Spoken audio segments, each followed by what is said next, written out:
Why were they doing it back then and no one's doing it now? The reason why is they never did it back then. They never did it. That's why no one's doing it now.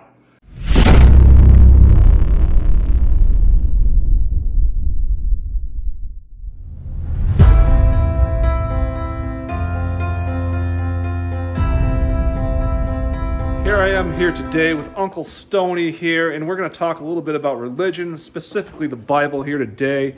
And I think the question we're trying to answer here is Christianity the biggest hoax in human history? Might be. Oh, stay tuned here, folks. We're going to get down and dirty here, and this is going to be a lot of fun. Here we go. So where do you want to start? Well, just for starters, I'll say this. Nothing can turn a person into an atheist quicker than reading the Old Testament. So we're going to start this out. So when did you realize there is no God or Jesus or anything? No, I'm just kidding. We're gonna start here from the very beginning, and let's just start from where did all the different languages come from on the planet? Yeah, according to the Bible, according to every Bible thumper's belief, where did all the different languages come from? Oh, the Tower of Babel. Is that true? Well, I don't know. I just read it in the Bible. No way. Obviously, you didn't, because the chapter before the Tower of Babel, it said that Noah's sons, each of the three of them went in their own directions. One went that direction with his families, one went that direction, one went to the sea, and they went with them with their peoples and their own languages. That was a chapter before the Tower of Babel. They already had different languages. Wow. That is interesting. So obviously, someone didn't read the Bible. I read some of the Bible, not all of it. Like, the best way to do Bible study, I get off work, pour a vodka drink, get out potato chips, and start studying. You'll be amazed what's in there. And I tell you what, I'm going to pull up a verse here to read in a minute. That's my second favorite verse. All right, my second favorite Bible verse. Ezekiel 23:20. There she lusted after her lovers, whose genitals were like that of donkeys, and whose emission was like that of horses. Man, what a scene. Why would God put that in the Bible? Why? Got no level sites. They got no freaking jackhammers, no DeWalt tools, no bulldozers. They got nothing. And they're stacking rocks, making a tower called the Tower of Babel or whatever. And the gods, read the Bible. The gods got together and they said, oh my goodness, what do we do? If they accomplish this thing, there's nothing they won't do. They were scared. They were scared of a couple of freaking cavemen stacking rocks. Give me a fucking break. Do you think the Tower of Babel is bullshit? Fuck, more than bullshit. So anyway, that's an example of stupidity. So they're scared, they're stacking some rocks. Man, right. So anyway, that's another dumb story. What about the beginning of the Bible? Oh, beginning of the Bible. All right, here's the number one question when I give my Bible class quiz. It's this. In the Garden of Eden, who lied? Did God lie or did the serpent lie? Well, from what I read, open up the Bible and read it. God lied. What does lie mean? Lie means to knowingly make a false statement. God said, do not eat from this tree, or in this day you will surely die. The serpent comes along and says, no, you won't. So anyway, Adam and Eve, they listened to the serpent. Okay, you're right. They eat of it. They did not die. People say, well, they spiritually died. No, it did not say that. It did not say they spiritually died. Nothing to do with it. They died later on. Well, they weren't supposed to die. Bullshit. Because what happens is when the gods were kicking them out of the Garden of Eden, they said if they would have eaten from the tree of life, then they would have lived forever. They weren't supposed to live forever. So anyway, serpent 1, God 0. Yeah, they didn't actually die. They just left. Well, he lived to be 900 years old. Yeah, and so, and then, now here another good one too. Why is there suffering in the world? Why did billions of people suffer plagues, malaria, concentration camps, wars, murders, stabbings, rapes, this and that for like the last 5,000-6,000 years? Oh, because it was from Adam's original sin. Well, wait, go and read the Bible. God said, oh my goodness, now he's kicked them out of the Garden of Eden. Now, what do they got to do? He has to work his ass off, toiling the ground, and woman's going to have pain in childbirth. He did not say, because you ate that fruit off the tree, that I'm going to torture, maim, kill, make misery for 5,000, 50,000 years of all people. That's like throwing you in jail because your grandpa robbed a 7-Eleven store. Come on, it's stupid. How did people live to be 900 years old? They didn't. Hey, do you know? Hey, another thing too. All in the New Testament, Jesus did all these miracles, and he tells his disciples, "You're going to do more miracles greater than the ones I have done." Well, I don't think they did. And the question is, how come nobody's doing miracles nowadays? No one's raising the dead, raising the dead. No one's curing leprosy. No one's walking on water. No one's doing that shit. Why were they doing it back then and no one's doing it now? The reason why is they never did it back then. They never did it. That's why no one's doing it now. Hey, do you know there's a really sharp, contrast between, in the old days, you got science down here, superstition and religion here. But as science starts growing, sure, it's funny how the miracles and superstition shit just disappears as science does this. No fucking brainer. So what about, you mentioned earlier the Old Testament prophecies don't line up to the New Testament? Okay, I want to say something here. There's no such thing as the Old Testament and the New Testament.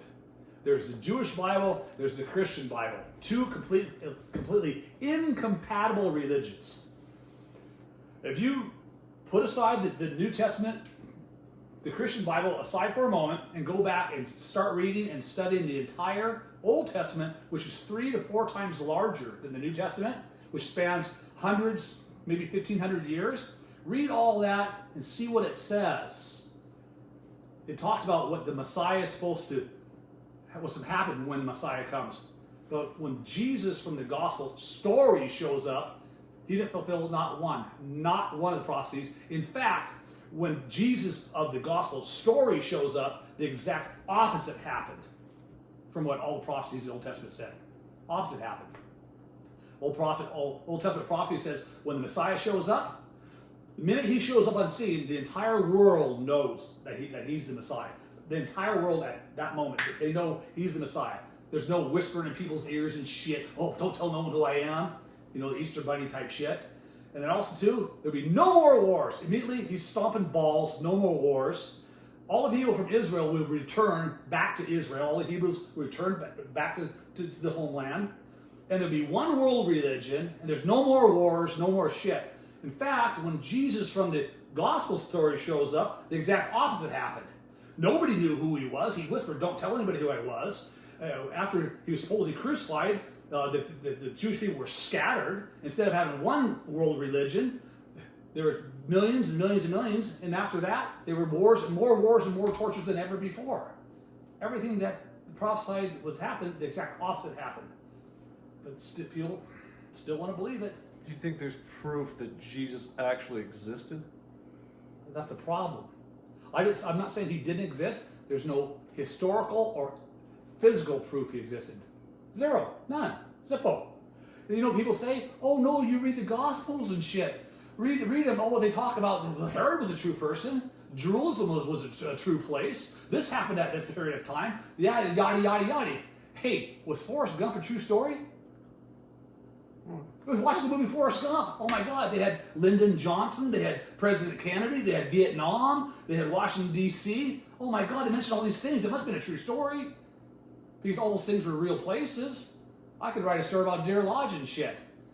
Yeah, I could have about the Green Lantern coming here and raid every vodka shelf here. I could mention Al Cutler and Jerry Ann Cutler and the Cutler Brothers Theater and people with magic powers drinking green vodka. Because I mentioned the Cutler Brothers Theater, that means it's a true story? Oh my God in heaven. It drives me to drink.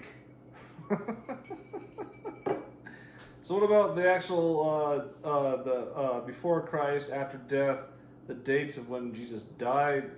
Nobody knows. What was it? 6 BC, maybe. 4 AD, maybe.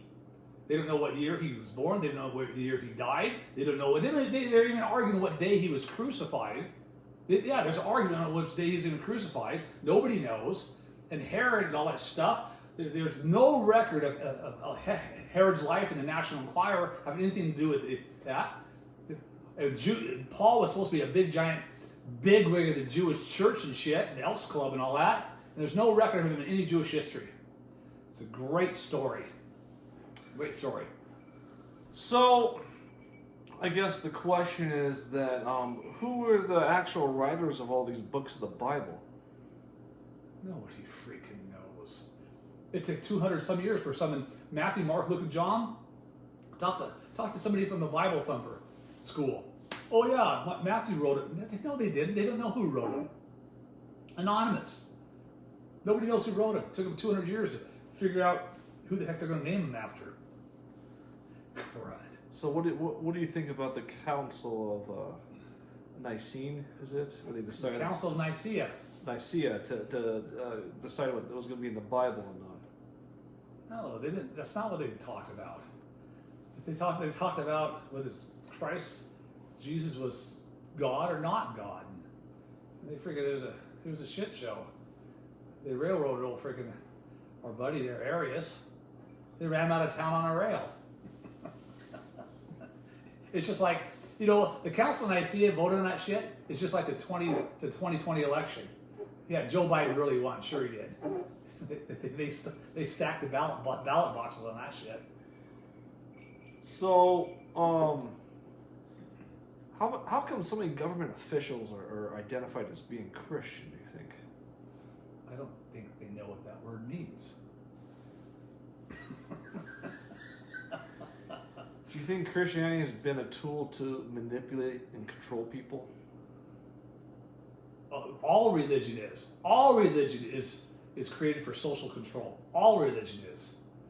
It's since the earliest days of cavemen and the Ooga Booga guy, Shit, they can't have people, smoking their own weed around a campfire when they're supposed to go on a buffalo hunt. So they tell him that the next time he's smoking weed, that there's some invisible guy up in the tree going to rat his ass out.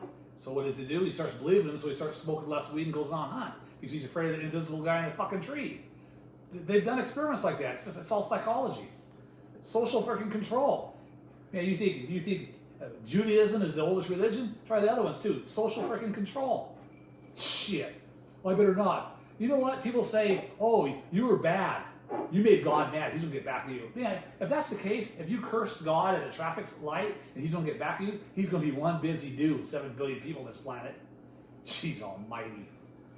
So, I guess here, is King James, is that the best Bible version out there for people to read? Oh my God. That's like people thinking the King James version is the most accurate version of the Bible. That's like people say they read freaking Playboy magazine because it has good articles in it. That's the most corrupt version of all, man. King James is on an agenda and shit. Those 47 guys who interpreted that and translated it, they should be thrown in freaking jail. Too late now, though. Crud.